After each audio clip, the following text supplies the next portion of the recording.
Alô, alô, YouTube! Esses últimos anos, o Brasil tem passado por uma grande fase. Os escândalos de corrupção, as eleições de 2014, as manifestações de 20 centavos, mais escândalos e todo o processo de impeachment. Mas, acompanhando as reações das pessoas nas mídias sociais, algo vem me irritando assim profundamente. Esquerda-direita.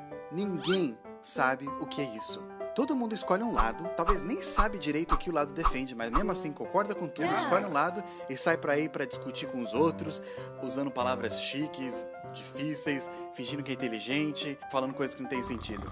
Olha galera, sabe aquela linhazinha que todo mundo tá acostumado a ver quando fala de esquerda, direita? E todo o estereótipo que vem junto? Então, esquece por agora. Mas como assim, cara? Você tá errado, você é louco, blá blá blá. Calma, por que eu digo isso? Porque a definição que a maioria das pessoas pensam sobre esquerda e direita não existe mais hoje, não funciona mais. Em uma época no passado ela existiu sim, mas com o tempo ela foi mudando e hoje simplesmente não dá mais, não funciona. Então antes de você agarrar sua bandeira e começar a xingar o outro lado, presta atenção aqui. Tudo começou lá mais ou menos no século XVIII, XIX, na época de reis e rainhas. Muitas pessoas já estavam cansadas do governo de rei e começaram a reclamar que queriam mais liberdade. Naquela época, esse movimento foi visto como absurdo, um movimento radical, defendia ideias loucas, como todo mundo é igual perante a lei. E esse povo foi conhecido como os liberais, porque eles queriam mais liberdade. Eram a primeira esquerda, normalmente representada pela cor vermelha, que simboliza o sangue derramado nas lutas.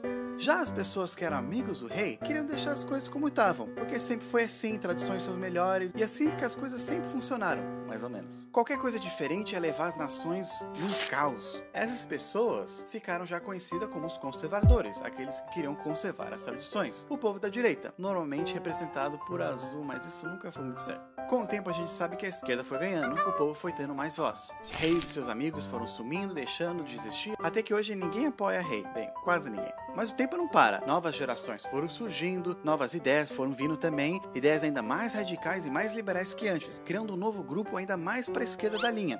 Os que eram da antiga esquerda agora já estavam pro lado direito da linha, e eles não queriam mais mudança, e eles viraram os novos conservadores. A nova esquerda, como sempre, pedindo ainda mais liberdade do governo. Até agora essa definição parece fácil. Um lado queriam mais liberdade, um governo menor, e outro lado queriam deixar as coisas como estavam, um governo mais influente. Mas aí surgiu a nova esquerda, o comunismo, e tudo virou bagunça. Essa nova esquerda era diferente porque, entre outras coisas, tinham ideias liberais que queriam implementar com métodos conservadores. Também achava que o governo tinha que ser grande e influente, assim como muitos conservadores naquela época achavam. E aí, com o tempo, outros grupos foram surgindo, de esquerda e de direita, cada um com sua bandeira diferente. Ficou mais difícil de começar a encaixar nessa linha, porque eles tinham ideias que vinham de pontos diferentes.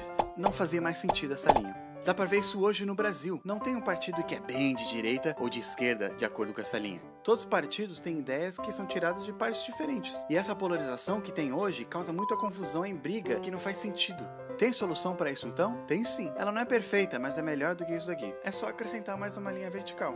Como assim? Assim, ó. Uma linha fica questões econômicas e na outra linha fica questões sociais. Numa ponta fica o governo mais influente e na outra o governo menos. Olha só. Na linha horizontal fica a liberdade econômica, ou seja, com controle o governo tem na economia. Quanto mais para a esquerda, mais controle o governo tem. Essa sim é a famosa esquerda, que fala sobre projetos sociais, estatização, impostos mais altos para ricos, reforma agrária, etc. Até que na ponta fica o controle total da economia. Mas quanto mais para a direita você for, menos controle no governo. E assim é a famosa direita, com mercado livre, privatização, poucos impostos, lucro e etc.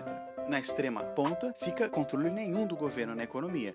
Quando você quer discutir sobre economia, desemprego, salário mínimo, inflação, impostos ou qualquer um desses assuntos, é nessa linha que você vai ficar.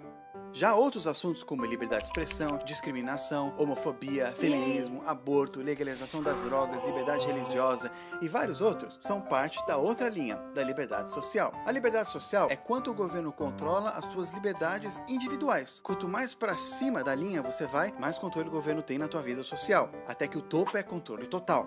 Quanto mais para baixo, menos controle do governo, até que na ponta é controle nenhum. Legal, agora juntando essas duas linhas forma um gráfico. Calma, não é matemática. O gráfico só mostra que as pessoas podem estar em qualquer ponto entre essas duas linhas, dependendo do que elas acreditam. Por exemplo, o comunismo de Stalin e o nazismo de Hitler são praticamente iguais quando se tratavam de controlar a liberdade social, mas quando o assunto é economia, eles tinham ideias bem diferentes. Líderes do mundo se encaixam em diferentes pontos desse gráfico. E você também, dependendo do que você acredita. Se você quiser saber em que parte você está nesse gráfico, tem um site bom que ele testa e mostra o resultado, falando em que ponto você está. Eu coloquei um link na descrição embaixo se você quiser ver. Agora, eu espero que vocês parem de misturar as coisas. Se você estiver falando de economia, é na linha da direita e esquerda. Se você estiver falando de liberdades individuais, é na linha de autoritário e libertário. Ou seja, se você luta pro feminismo e é contra a homofobia, não quer dizer que você é esquerda. Ou se você é alguém religioso e é contra a legalização das drogas, não quer dizer que você é de direita, porque esses assuntos são da outra linha. Esse esquema é perfeito? Não, pode ter falhas, o mundo não é perfeito, mas é bem melhor do que a definição que todo mundo vem usando por aí. Agora a gente consegue ver melhor que mesmo as pessoas tendo ideias diferentes, ainda há coisas semelhantes.